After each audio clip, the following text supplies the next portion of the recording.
Good evening, everyone. It is your girl, Marcy Thomas, here for another episode of the BGC Book Club. Well, come on in the room, everybody, as we get ready to get into another conversation about actually a book that's in my favorite genre. I don't know if I've ever said this before, but my favorite genre actually is historical fiction. So I'm really excited to get into this conversation. So if this is your first time here, welcome, welcome, welcome. I am coming to you from the outskirts of Atlanta, Georgia, originally from Cleveland, Ohio. So, I have a little bit of Midwest girl in me as well as a little bit of Southern belle. So I'm really excited to be here once again, just to dive into something that I really love more than anything, and that is to read and engage in stories that are by, for, and about us. So tonight I'm actually excited because this is the second time guest, and it won't be the last, second of many times for her to join us. And our guest is Piper Huguley, who is the author of By Her Own Design, Home to Milford College, and the Migrations of the Heart series. She is a multiple-time Golden Heart finalist. And on her website, she loves to dive into the history behind her novels. She also lives in Atlanta, Georgia, with her husband and son. And tonight we're going to be talking about American Daughters, which is a very wonderful book. And Piper and I have already had a chance to talk a little bit about it, so I can't wait to dive a little deeper here. So welcome to the space. Welcome to BGC Book Club. Piper Huguley, welcome. Hello, welcome. Welcome to me, but Yes, thank you for welcome to having you. me. It's so exciting to have you back, It is for so the awesome to second be time. back here with you in this great space that is by us and for us. I'm really, really honored. I did not know though you had some Cleveland origin. My background is from Pittsburgh, so they can be Okay. a little bit Oh rivalry. yeah, yeah. That's a little rivalry with the football. Absolutely. I don't know. Is either team any good still? I don't know. Child, both of them are struggling mightily right about now.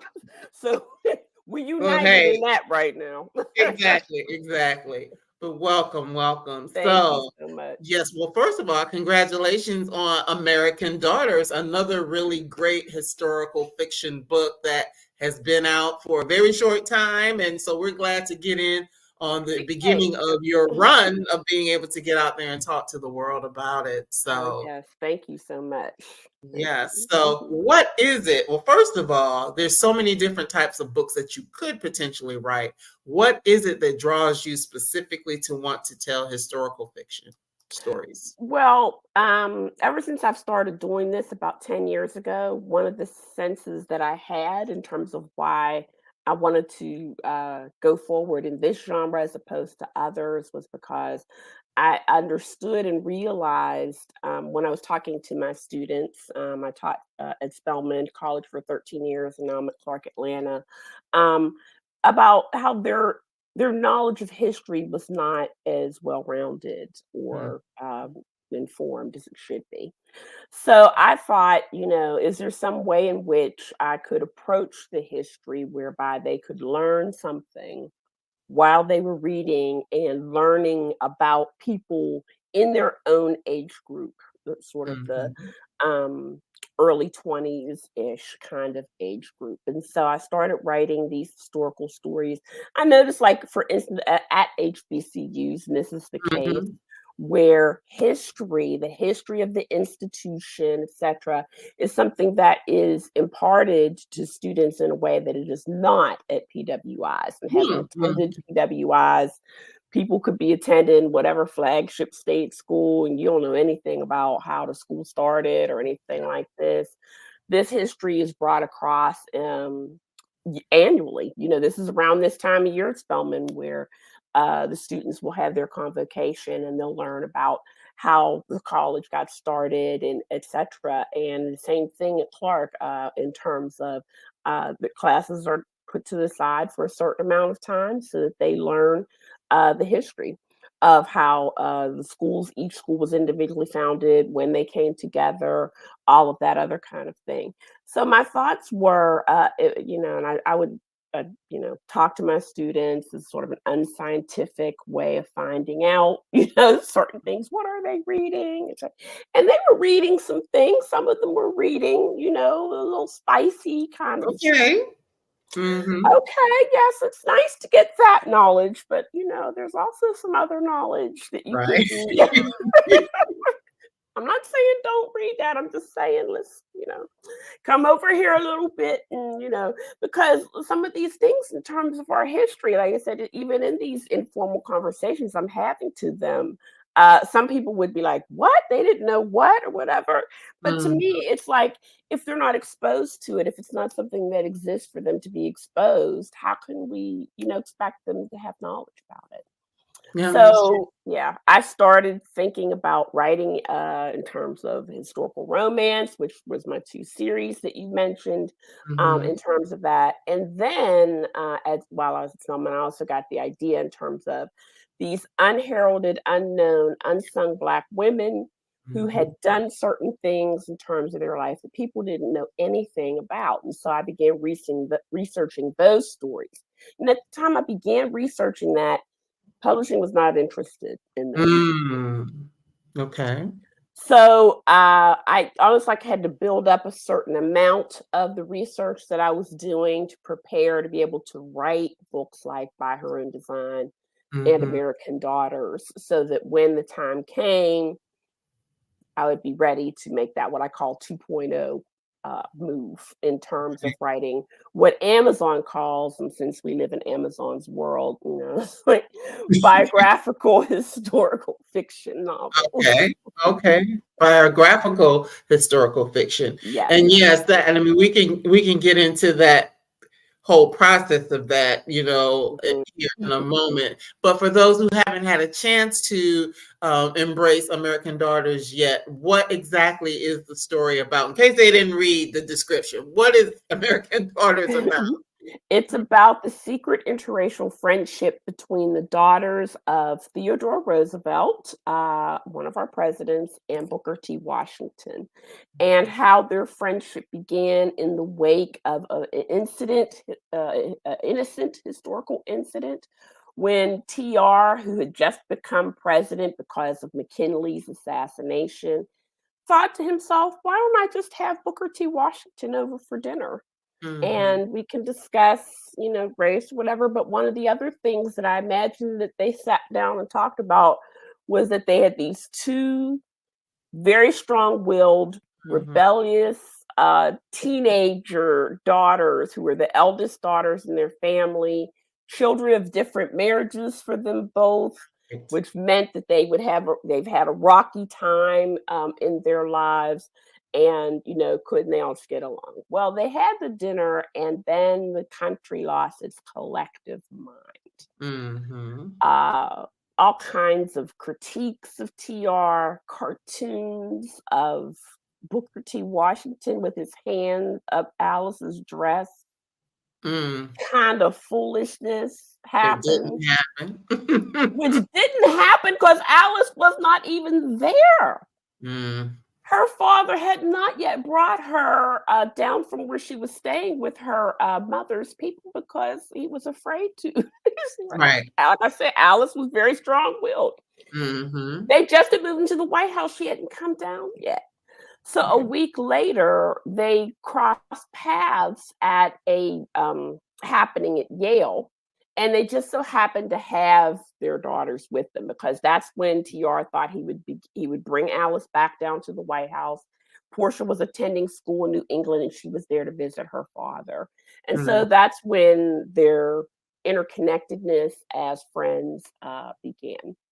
So that's the story is about their lives as women. Yes, racially different, but having this similar background.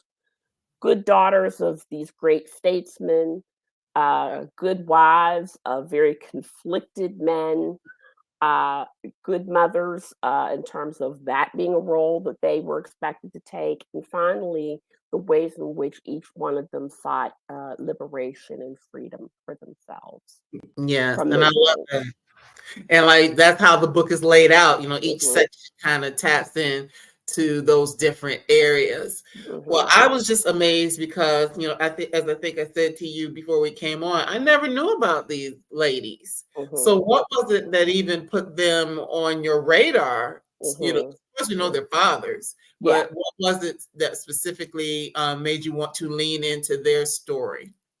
Well, I'm a bit of a president's junkie, Okay. so it's like stuff I, know already in terms of some of that stuff. I just remember very pointedly when Alice died Mm. in 1980. Both these ladies lived very long lives, Okay. but I was a little nerd who, like I said, I'm always doing this presidential digging or whatever, and I found out about her having been like really one of the earliest incidents of celebrity in the Mm. country Mhm.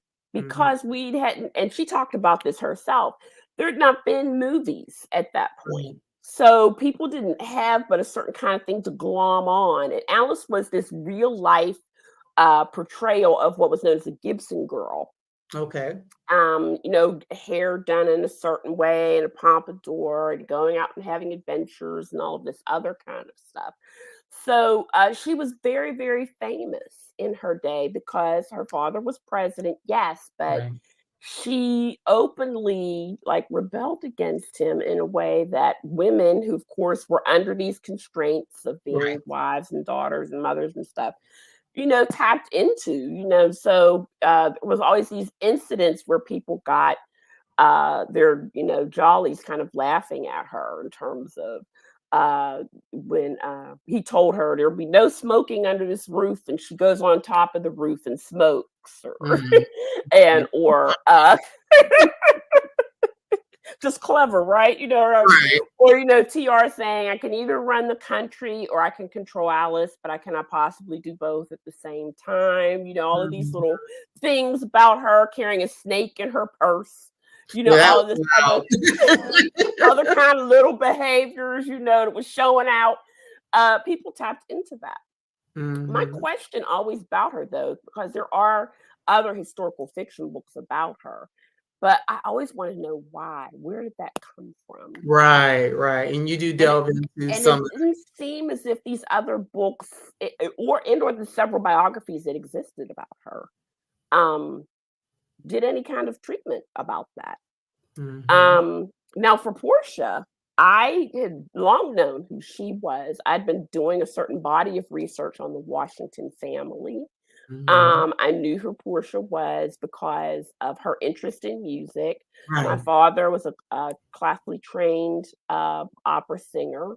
Oh, wow. And yeah, I sort of, had been able to think about the connectedness between Portia as a developing classical artist, going to Europe, being educated in Europe with her music or whatever's being the kind of forerunner that really allowed or made an ideal so that my father could do the Mhm. training that he did as a classical musician, as well as Portia's insistence on embracing the spirituals, that body of work of those hundreds of songs that we have no idea who wrote them, but they are our folk music Right. as Black people in this country.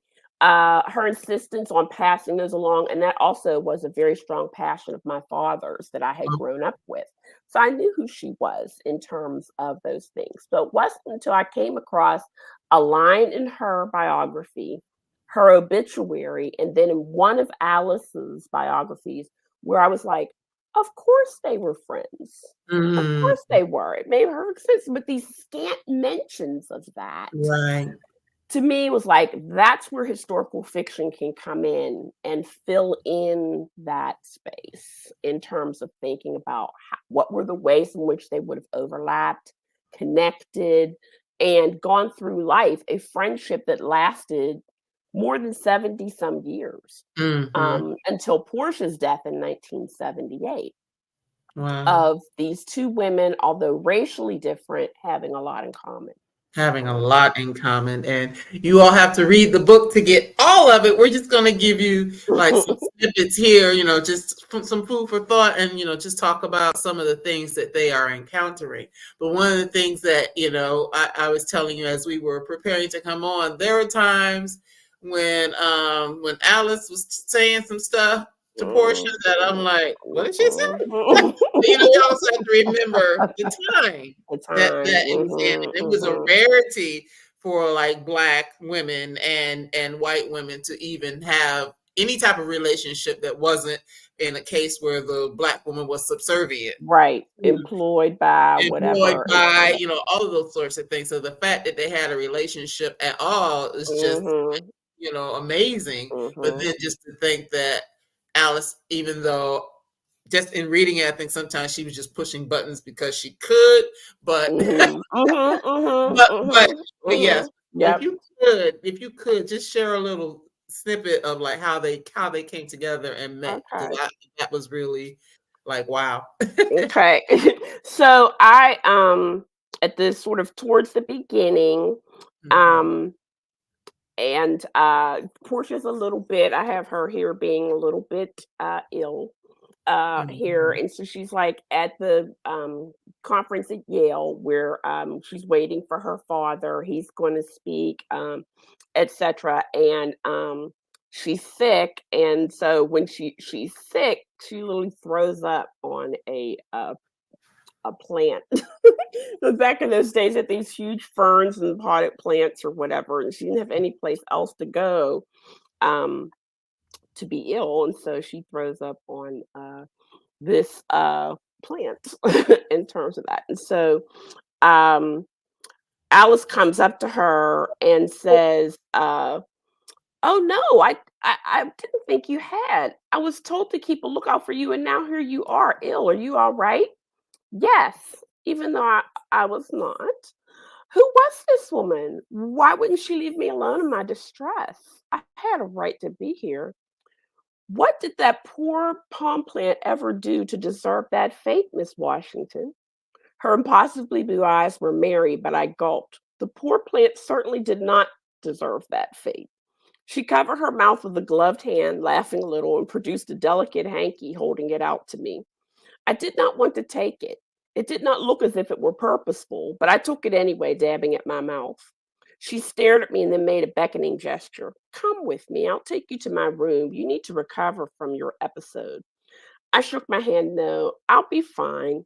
Thank you anyway. I looked down at the hanky in my hand inscribed with the initials ALR. ALR? She shook her head too. No, you don't understand. Father told me to come look for you. I'm Alice. Alice Roosevelt. Your father told my father about you, and I came to find you. Come on. This young woman was the president's daughter.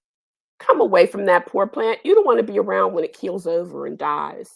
In spite of myself, I laughed and she did too. I stood to follow her, the president's daughter. I held out the hanky and she waved a hand. I have many others. Alice? I thought the president's daughter was named Ethel. I came around from the far side of the potted plants and she came around on the other and met me in front of the forest. There, Alice straightened. She is. Ethel's my younger sister, I mean. All the bunnies are my younger siblings, but I came first from father's first marriage, which is why people forget to mention me. I'm the unwelcome extra. I turned to her, and in that instant, a web of connection knit itself between us. I knew what that was like as a fellow unwelcome extra, as did I. I came first to my father's first marriage, too. Well, isn't that something? I bet you've never heard of me because my father didn't mention you to me. I wasn't at the White House when your father was there, no matter what those horrid cartoonists drew. I've been with my other family, sort of on a vacation. Alice knew what had happened. She must keep up with the news, which was really intriguing. Women didn't, or we weren't supposed to, care about such things. Still, something about what she said made me wonder because it was October. Didn't the first family move into the president's house just last month? Her shoulders slumped. Okay, I admit it. I was banished. You were? Yes. Edith, my darling stepmother, didn't want me to come to the president's house. Can you imagine? I have just as much right to be there as anyone else, but they are afraid that I'll misbehave. I eyed the young woman. Misbehave? How old are you? 18? Like me? She raised an eyebrow. I'm 17. I'll be 18 in February. I know how to behave, and yet I'm treated like a pariah. I objected. So I made sure to come out when father came up here to New England, and I'll go back to DC with him. She cannot keep me from living with my father. The instant connection I felt with her, another first daughter, meant I was rooting for her already. All right. Great, great, great. Yes, that is quite an introduction. So now, of course, we know this is historical fiction, and there are things that you can go back in your research and Right. determine, like certain dates, certain events, Right. certain connections through, the newspapers, other things like resources like that. When it comes to putting together dialogue, Mhm. how does that really work when of course, you don't have like a diary where what everybody said in a Right, right, conversation. exactly. So from your writing process, how does that kind of work for you in coming up with conversations between people? Well, some of the things that historical fiction writers can rely on, and especially now in the 20th century, is that sometimes there is tape of them talking. So you can hear the patterns of their speech, the kind of things that they say or whatever.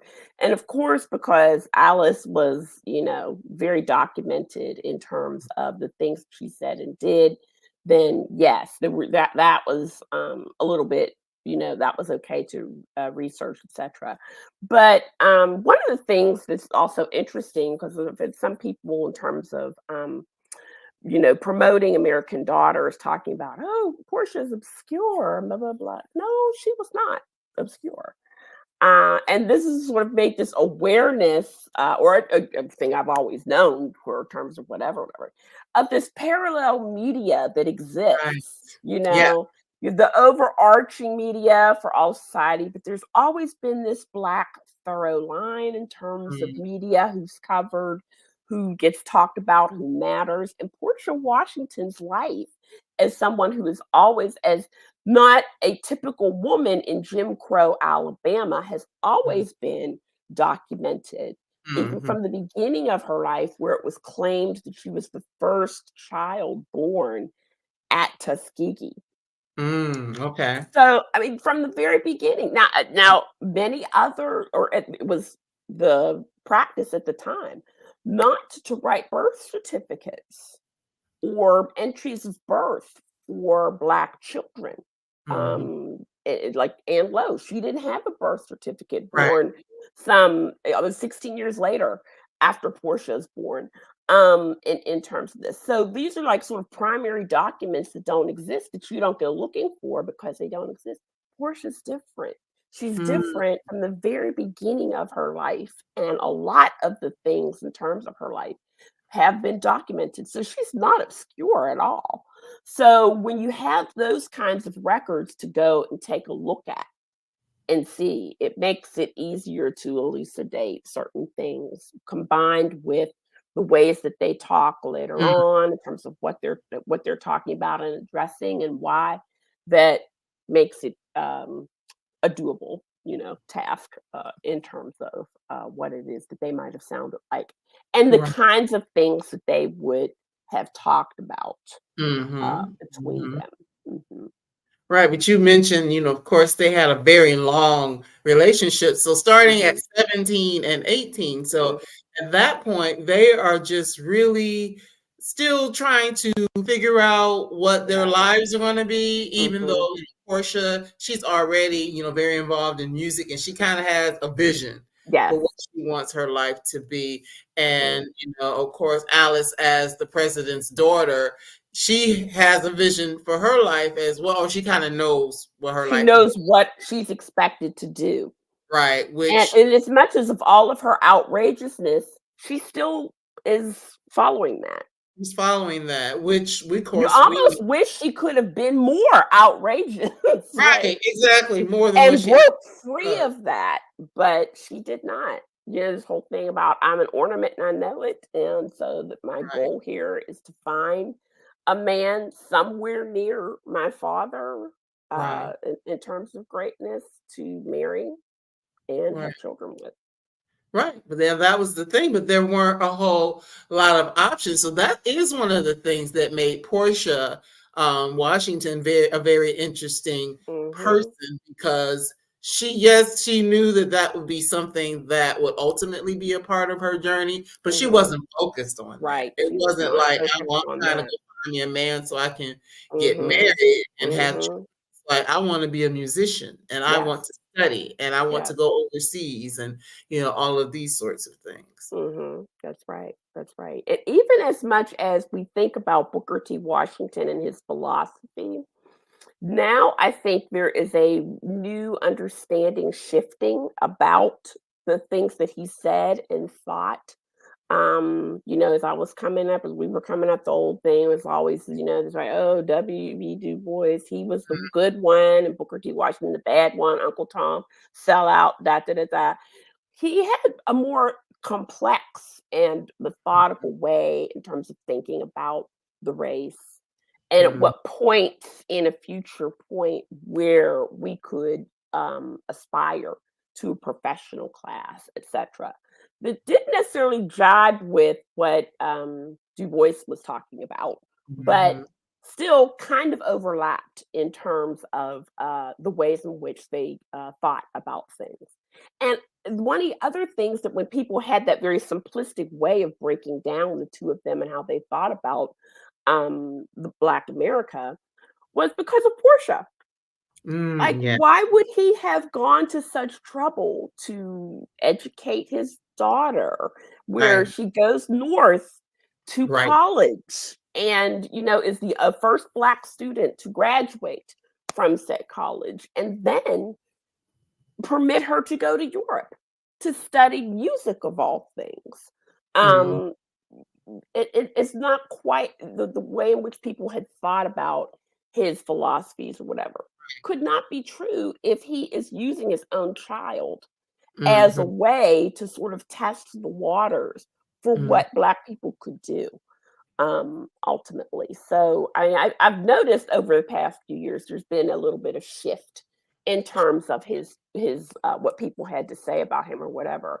But I do, ask that people regard and think about Portia as kind of like she was kind of a test case yes, uh, yes, in she terms of that. definitely, because I mean, to go to school for music for a lot of people, that's nonsensical. I That mean, even today, when this is people all the time this talk is about how art. this is what my grandfather said to my father. Coming Mhm, along many years later, many decades later, people don't go to school for that. That's right, nonsensical. Exactly. mhm, Exactly. So if that was the case in the 60s when my father was coming through college and stuff, that was the case before then. mhm. I Yeah. was looking for there's a statement that you have in here. It's something about fathers and daughters. It's like a line that you mentioned a couple of times about basically the relationship of fathers and daughters. I'm trying to find it, but it was just interesting, that in both cases, these girls, these young women had mothers who had passed away. So there probably was a time where they were being solely raised by their fathers, probably only temporarily though, because, the women were swarming because they were men of, a certain status that they would have gotten, not had to be single for long. Yeah, And try in TA in Tara's case, try not at all. He right. handed her off to his sister.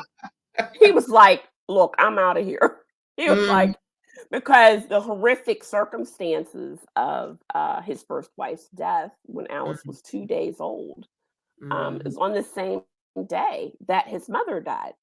He mhm, had to be called from the state legislature in Albany to come home right away. And when he gets home, his brother, who's Eleanor Roosevelt's father, opens the door and says, "There is a curse on this house." And mm, he spent much of the day, Valentine's Day, mhm, going between the floors of the house where his mother was dying, his wife was dying, his mother was dying, his wife was dying. Um, Alice was born into that and right, named for her mother Right. a word that he would not use frequently Right. Yeah. after He never that. called. It was always sister. He never called her by her name in the book. You know. Like, why are you doing that to that child? So yeah, Mm, when once the baby was baptized or whatever, he's like handed her off to his sister and said, I'm going out west. mhm, See you mhm, later. mhm. In terms of that. Booker's case, yeah, as well as Portia too, had a series of not really well qualified nurses after her mother dies when she's 11 months old.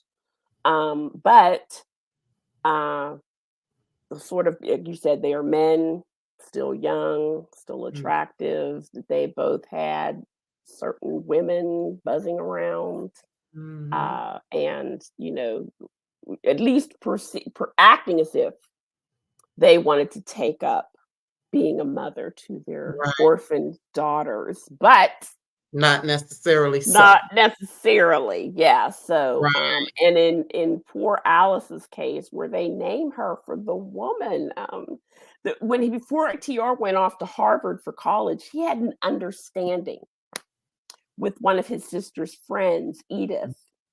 But then when he got to Harvard and he met a sister of one of his friends who was Alice Lee, he fell for her and married her, and that's where Alice came from.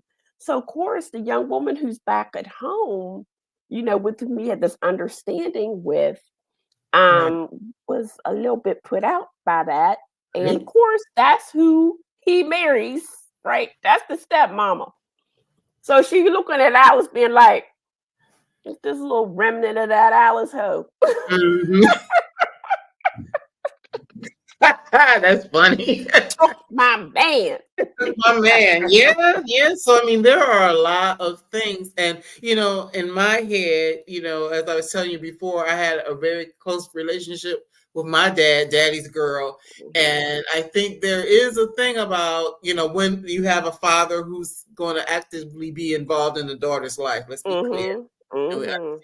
One does not have that privilege, but for those that do, there is a certain thing about being a daughter and wanting to stick by your father and please your father and Yes, honey. all of these sorts of things. And as these young women move into their career or not a career, even Mhm, as they're mhm. getting finding mates, Yep. getting married and things like that, there's Mhm. still very close connections with their fathers, Yes, which creates challenges even in their romantic relationships. yes. And their fathers being these well-known great statesmen Mm, increases that. If they'd just been like some regular dudes or whatever, that would have might have been a different thing. But these husbands and the pressure that they feel in terms of having to measure up to who their fathers were or whatever is another pressure in both of their relationships, mhm, in terms of who they decide to end up and marry. So, mhm.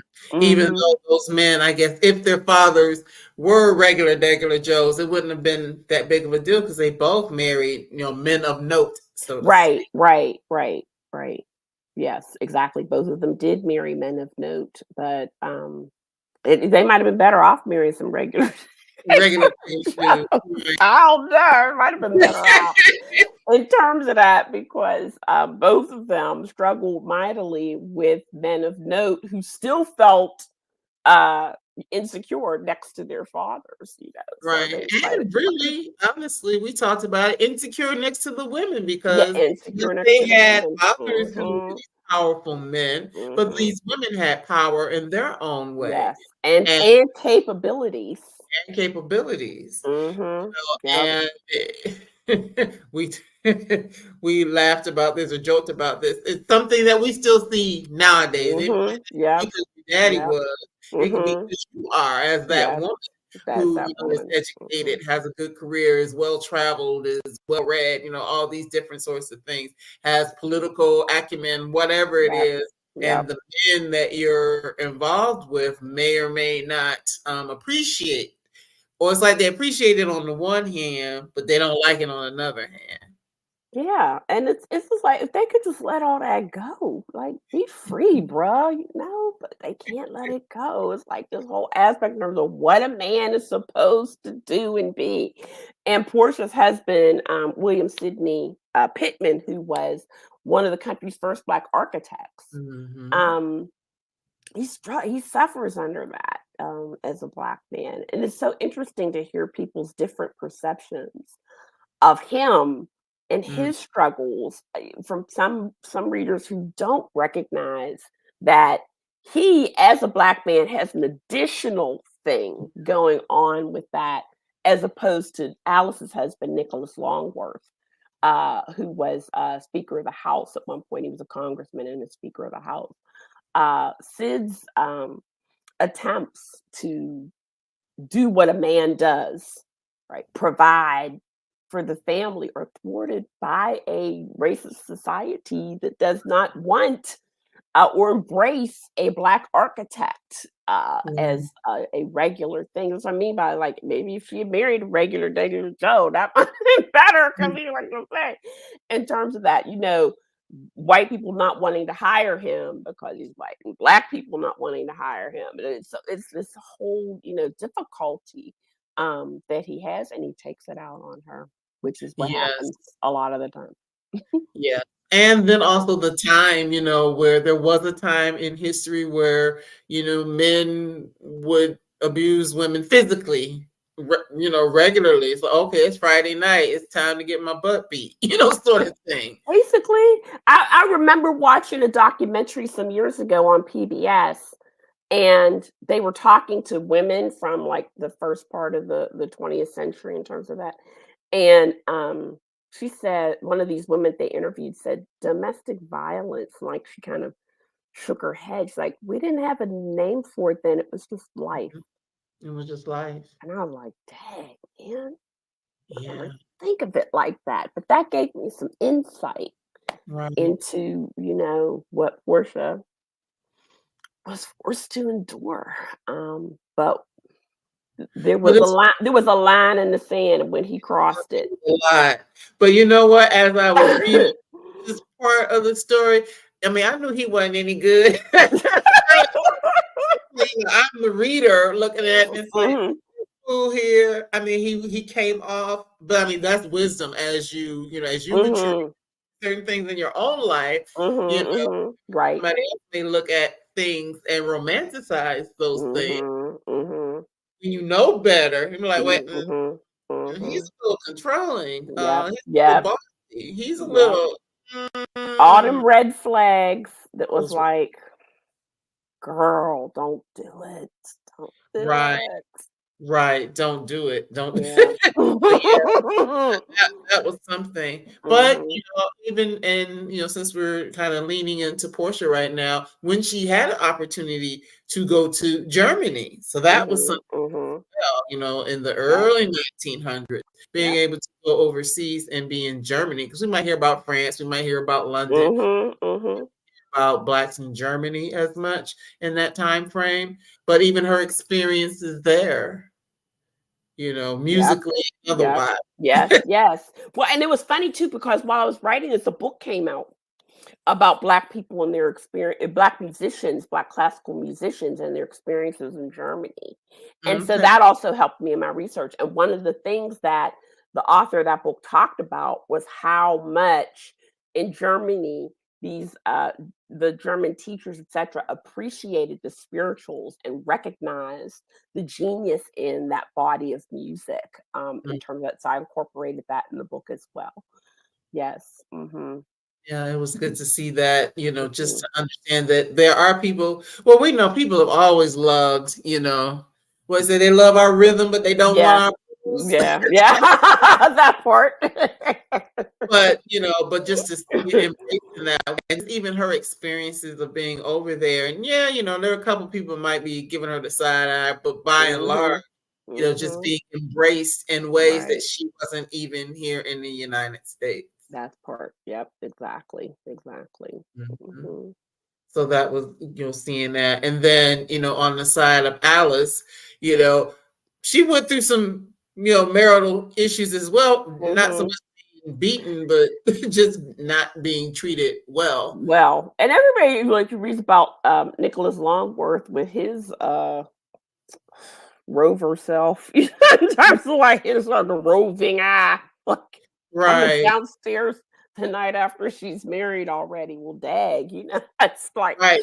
and it was like, well, at least he told her, at least he made it clear. I'm like, I don't know about it still didn't like, Yeah. resonate well with me. Well, at least he let her know. I don't know about that. So, Well, that's one of those things like, and I've said it before, my grandfather would say things about people don't change in the way they relate to one another because folks do mhm. that same similar stuff now. But yeah, he had a Yep. roving eye, and that was not the only thing that was roving. Y'all read between the Mhm, mhm. And it's like, this is like this man, but Mhm, he's a man of mhm. power and and he knows that he can get away with certain Yep, things. yep, So he does it because he and so knows he that does it. there will be Yep, certain people, certain women who are going to be drawn to him because of this power. yep, And he leans into it and takes full advantage of it. So yep. it was definitely interesting to watch these two young women, get to a space where they, embrace getting married and then the struggles that they had in marriage. And this is Mhm, not everybody has at that time had a bad marriage, mhm, but these two particular women, of substance, women, of a certain right. level of societal status. Mhm. So, just like it shows you it doesn't matter. Yeah, it Those doesn't matter. Yep, it's just like yep, it's true. The privilege that you have in terms of your status, your pedigree, or whatever, it doesn't make a difference. The difficulties are there, and in some ways, because Portia is able to pursue what she's passionate about in a way that people probably wouldn't think about or expect, she's more privileged than Alice is. Mhm. Um, I often think about Alice Roosevelt and Longworth in terms of that wasted energy, Mhm. not directed in a positive way Mhm. that might have meant that she could have been some kind of political operative or something Mhm. like this. All of that knowledge and capability that she had that it never occurs because of when she's born to take Right. that and focus it someplace for a Mhm. positive end. Mhm. um it's sad, kind of. It is. It is. And Mhm, yes, thank you for pointing that out because that is because a thing in the book because of the time frame. mhm. Women, black people weren't voting. you know, Yeah, mhm, and women weren't either really at that right. time. But yet she was very. Alice was very involved with her father's political life, and Mhm. and I mean, this isn't going to spoil anything because like it's historical It's knowledge. history, yes. She went on trips for him and stuff like Mhm, that. Kind of mhm. served as a spokesperson for him as a woman who wasn't able to vote, which is crazy. Right, which Say, is okay, I can crazy. show up and help you make money. I can show up and Mhm, schmooze and do all these mhm. things to kind of help you get ahead. But I can't run for office. I can't even vote. It's crazy. It is crazy to think about it, and and that's we have to maintain that because there's still people out here talking about, well, maybe the 19th Amendment needs to be repealed. Mm, So it's like, oh no, we're not going back right. to that. Right. That's insanity for real, though. In Mm, terms of that, but yeah, all of that. I mean, like. The whole notion of like, oh, why don't you run for Congress? It didn't even occur. It didn't right. even occur to her Right. that that was a possibility until you get your net ranking, getting into right about that time you're married and she's married and all this other kind of stuff. So then it's like, oh, it's too late.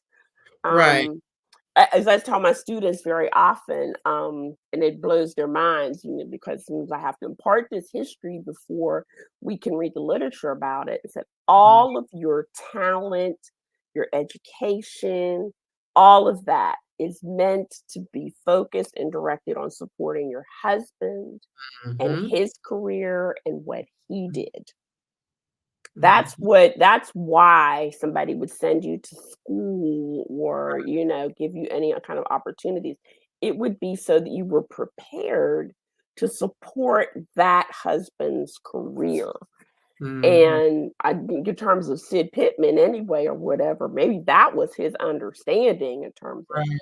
what Portia was supposed to do. So particularly whenever they moved down to Dallas in the 20s, etc., where he gets, trying to get, he thinks, at least away from the looming example of her great father, the Mm. Martin Luther King of his day, in terms of the most famous black man in America, until his death in 1915, where he thinks he's going to be able to get away and establish himself as a new entity or whatever, but quickly is forced to realize that there's no escaping that Mhm. shadow, Mm. um, and that Portia has her own thing that she's known for and that she's sought out for, and insists on being able to use it, Mhm. her Mm. music, her Yeah, training. that's something. Now, of course, both women end up being mothers, so motherhood is also, Ultimately. a part of the Mhm, story. Yeah, mhm. ultimately, they end up being mothers. So that is a thing as well, just looking at, because of course, how can I'm thinking Portia specifically because of her privilege. Yes, She would have been able to have a different lifestyle than the average Black woman, even right. of her time. Mhm. Because, to think that a woman would work, like Black women have always worked. Right, right, exactly, Right. exactly. But because Mhm, of her quote unquote privilege, it was the expectation that she would be in support of her husband. That mhm, mhm. she had this musical talent that and she could teach and all these things, that she would only go so far with it because her primary thing was to be wife and mother. Mhm. And I just found it interesting that, number one, having babies back to back, but then maybe not wanting to do that because she Right. wanted to be able to have some space to pursue some of Yeah. the things she wanted. Yeah, all of that with the, again, here we are, where people's trying to take these things away. Right. Um, that back to back aspect. In terms of Portia's background, where her mother, her biological mother, um, might have, which is sort of, it's a very interesting story around the death of her mother when she's about 11 months old. Um, had some serious postpartum depression Mm. that Booker T. Washington writes about in his letters, whatever. And that when she's 11 months old, her death is reported to white media Mm. as dysentery. Okay. But the rumor on campus at Tuskegee was that she fell off of a wagon and hit her head and Mm. bled out. So it's kind of like these two methods of death, and there's at that point when Booker T. Washington is very much consumed with raising funds for the school and trying to get it started or whatever, to the point where Portia, refers to, Tuskegee as her father's real first child. Not her, but Tuskegee is. Mhm. Um, that whatever the white media might have to say, and noted that did say, because of who he was, black women's deaths were not reported on either. But Mm. for a little square item to be reported in the Montgomery Advisor newspaper, what meant that at that point he was already recognized by Mhm. white media as a big deal, an That's a up big. and coming black man at that particular point in time. Um, and for that death to be reported on, but not to have the real story, the true story, Mm. because it might cast some kind of negative light on the Right. school, was one thing. But he had an awareness of Fanny, that was her mother's death, as a problem in terms of right away getting pregnant as soon as they got married, Mhm. and having Portia and some kind of mental outcome. And then when he remarried his second wife, again, her getting pregnant right away, having one child, having another child, weakening her further, where she already had a frail constitution, that Mhm. made him very purpose-minded about opening a medical clinic at the school, Mhm. in terms of coming to some understanding about the cost that this repeated effort on women's bodies in having children was. Which made all the circumstances around whenever Portia was having her first child, and he comes and he travels there Yeah, for 'cause he's reasons. He's right. very much afraid for her, right, in terms of that. Um, but of course, a lot of Washington biographers point out about how Margaret, his third wife, never had any children. And Mm. they use that by way to say that, oh, they must have agreed to have this kind of hands-off marriage, Okay. which I don't know if I agree with that or not. Yeah, it's hard to say, and sometimes people just cannot. But in talking about motherhood, we do Mhm, see, the parallels to some of the things that are happening now. Now, mhm, at that time, there were struggles for women on both sides of the aisle, black, white, in between, just because medicine wasn't what it is today. But right, then right. look, 100+ years later, to Mhm, black women and black maternal health is still an issue. All of right. these years later, it just really it was food for thought for me in reading that, like, Yeah, there's a whole story behind that. I hope I get to tell it one day, because yeah, these are things that need to be brought out, in terms of, like you're saying, there, yes, certain advances have been made, but with current legislation and judicial decisions trying to take that away, people need to know about what it was back then. They need that history to be told to them. Mhm. Hmm. So believe it or not, we've only got a few minutes left. I know these conversations always go fast. So, we Yes, indeed. Yes, indeed. they're coming up, kind of coming of age, so to speak. We talked about that. We talked about getting married. We talked about motherhood, but then there's also a point of liberation. Hmm. So, and being able to tell these women's stories, how important was it for you to include their liberation in the telling? Well, most poignantly with Portia, as I said, as I was doing the research on her and realized, as I say in my author's note at the end of the book, how she appears in the census, in the 1930 census, on two different, she counted twice. Mm. And it's like, whoa, what? And so the first time I saw it, it's like she's counted in Sid's house as his wife. And it's like, but every source said she left him in 1928. So how can that be, or whatever? So then, of course, I was greatly relieved when I came across her at Tuskegee. I was like, that's where she's supposed to be. And Mhm. that's where she probably was. Mhm. Sid probably lied. He was Right. probably Yeah, because he still was feeling some kind of way. right. Yeah. Yeah, And y'all we have to read it because that husband of hers, woo. But as we all know, when a black marriage ends, we just, everybody just understands that person done gone over there, this person done gone over there. There's no real need to like involve the courthouse, because it's, involving the white government stuff in your stuff, and it costs money, in terms of that sometimes people don't have, or whatever. It's just understood. Sometimes people are like, why don't Aunt Frida and Uncle Jimmy get married? Uncle Jimmy's still married to Aunt Susie over here. Look. Mm, look. Unless he wants to commit bigamy in the eyes of the state, he better not marry Miss Frida, because Yeah.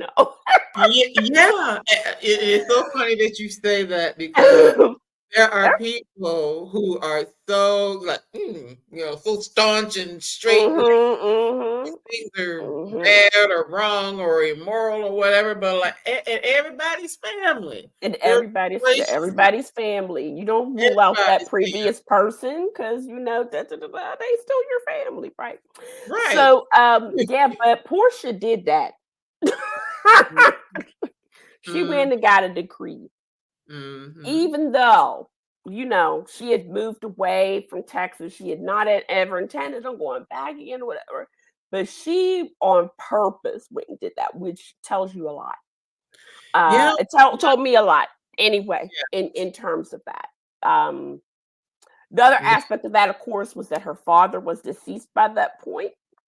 Yeah. Protect her Uh, asset. right, Margaret was gone, so there was a whole other way in which she could view that decision. But like I say, like I said, the joke is black people don't go to a courthouse for a divorce decree, whatever. But her seeking it told me something else about her intentions, Mm. about how she felt about that.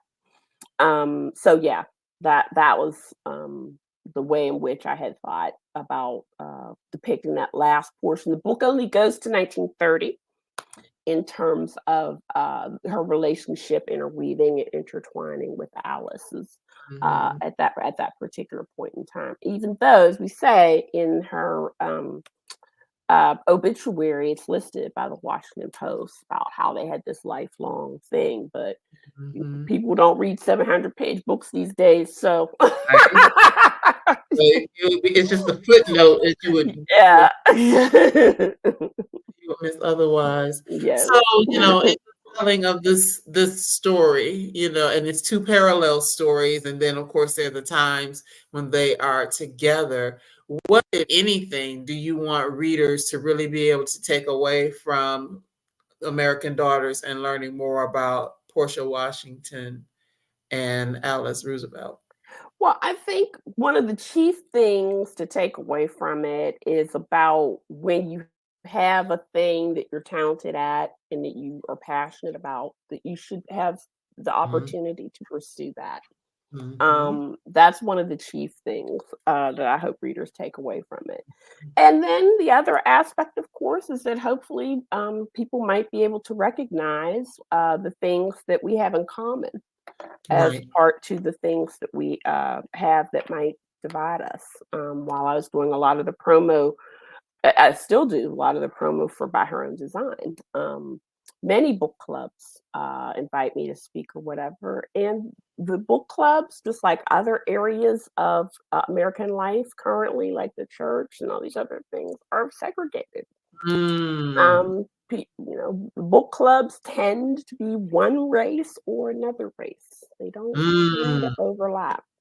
And I just think that's a very interesting phenomenon if book clubs are a place by which we're talking about ideas and we're talking about issues and all of this other kind of thing. Why is it still that way? So I'm hopeful that maybe seeing this and maybe other books of interracial Mhm. friendship might prompt some of the kinds of things you might remember that happened all the time in the 60s when church congregations would sometimes come together and worship together and all this stuff. And then Mhm. it stopped. Like, Right. I think it was Ronald Reagan came in office. So it stopped. It was like something that people used to do all the time and they Mhm. stopped doing it. Mhm. Right. If we don't have these places like the way churches are segregated or whatever, why not book clubs? Yeah, you just hit on something there because I do know that here in this space, I mean it's In primarily Atlanta or in the terms of the in town terms of girls. Mm, BGC Book Club. It is mhm, of course by, for, and about us. mhm, that's There true. are people who watch who are not Mhm, mhm, Black women. I'm not so sure about men, but I've definitely seen some white women, and they will watch the videos and they will comment sometimes live, mhm, sometimes after the fact. mhm. And I mean, I've never had any what should I say? I'm just gonna say it. Never had any quote unquote Karens. Right, yes. Mhm. Always people who are really interested and wanting to learn and Mhm, explore and dive mhm, deeper. but you Mhm. saying what you just said makes me wonder. They're coming into this space and kind of, fly on the wall listening to our Mhm. questions. Mhm. Makes me wonder, are these books that maybe they're reading in their book clubs, Yeah. or Yeah. or they're inviting people like you to come to, book clubs Mhm. if they have a book club with their sisterin. Mhm. This is true. Are they having these conversations and really Mhm. diving deep, or so Yeah. that's interesting because I'm thinking like the Reese Book Club and some of the other Right. book clubs Right. that may be started by white women. They do oftentimes you do see Black Mhm. authors Yep. they're reading, so that is something to think about. And Atlanta, most particularly the space we live in, is replete with these clubs. I Hmm. mean, there's so many, and it's whether I'm zooming in or they invite me, and they feed me or whatever. I have Hmm. multiple occasions, in a room with Black women, all Black women or whatever, and room where every chair, every space is filled, and I'm the only one in the Hmm. room. So it's been a very interesting Yeah. phenomenon to observe. Mhm. Mhm. So that separation still exists, we know. Yep. Yep. Still exists. Yep. Mhm. So yeah, so thank you so much. So of course, since the book has only been out a very short time, are there any upcoming events, whether you're traveling or things online, other spaces where people can tap in and learn more, come get their book signed, or whatever the case may be, Piper? I'm gonna be at, the Bookworm this Saturday, for a panel. Julia's having a festival there, this Saturday afternoon there in Powder Springs. So I'll be there. And then the week after that, I'm going out to California, and I have 2, yeah, library events that I am appearing at out there in Corona, California. Um, and so at the end of the month, then I'm going to be with Step Into the Story, which is online. So yeah, I'm doing some, just sort of more promo here, in terms of some of these spaces, for American Daughters, etc. And so far, it seems like it's doing pretty well, in terms of that. So I'm very hopeful, and people still, one of the good things when you release a book is that people do reach back for your older stuff. So by her Yes. own design, is getting a little bit of a glow up too, in the wake of the release. So fingers Oh, crossed. yes, Yeah. and what I think I will do is, I will go back on Instagram and tag our conversation about by her own design, Oh, because that okay, was cool. Thank really you. Yeah. good, just so people Yeah. can see our other conversation. Yeah, yeah, yeah, absolutely. Don't That's know who cool. Ann Lowe is, and see, now you mentioned the thing about presidents. Okay, I'm getting it because it was Yeah. Now more you get it, right? Yeah. were made by a Black woman, Ann Lowe. So, Mhm, okay, yeah, I see it. mhm. Presidential first lady Little thing. Okay. presidential junkie Piper, yes. Mhm, I see it. I'm seeing the Except for one. yes, yes, yes. So, yeah. So thank you so much. And thank you to everyone who's been listening in and watching. Please, share this out. Please, more importantly, go grab a copy of the book and, learn more about these two women. And you can actually Google them because I did that as I was reading, since these Mhm. are real people. And, Yep, it wasn't that long ago that they lived yep. in a historical fashion. So I was able to find pictures of both of them to see what they look like and things like that. So, but I would definitely, it's a good insight into two, women and what their lives were. And, we can see parallels into what our lives are, Yes. in readings. To So this thank day. you so much, Piper. I Yes, appreciate thank you you. so much, Marcy. This is great. I really appreciate it. Yes, and you're always welcome here. Oh, thank So you. Thank you so much. yeah, if you could just hold on for me for just a moment. I'm going to Sure. announce next week's book, but I do Okay. want to say good night and all of Okay. that. So just hold on, go grab your water or whatever, and Okay. I'll be with you in just a second. Thank Okay. All righty. So thank you to everyone for watching and not a lot of comments, but I know y'all were in the room because I could see it. But thank you so much for watching and having an opportunity to learn more about American Daughters. It is a really good book, especially for those who love historical fiction, to perhaps learn about some people that maybe you might have heard their names or know a little bit about them, but it's an opportunity just to learn more. And in this time where, we live where people are always trying to not talk about history, especially history as it pertains to Black people, dive in whenever you have an opportunity to learn a little bit more about our history and where we come from. So I would definitely encourage you to do that.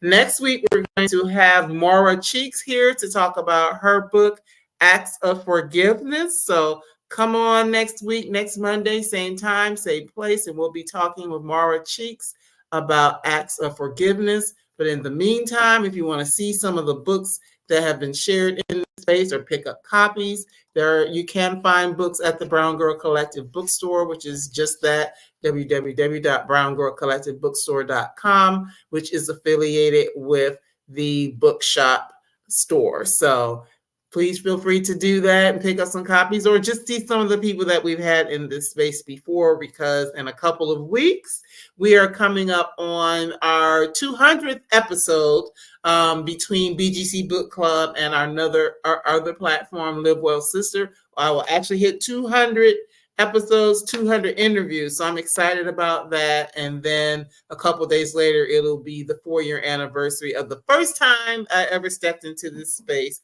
to have a conversation about books that I love. So thank you again for all of your support over time. And I look forward to sharing more and more in the days and months and weeks and years to come. So thank you so much for your time, and we'll see you again real soon. Take good care. Bye-bye.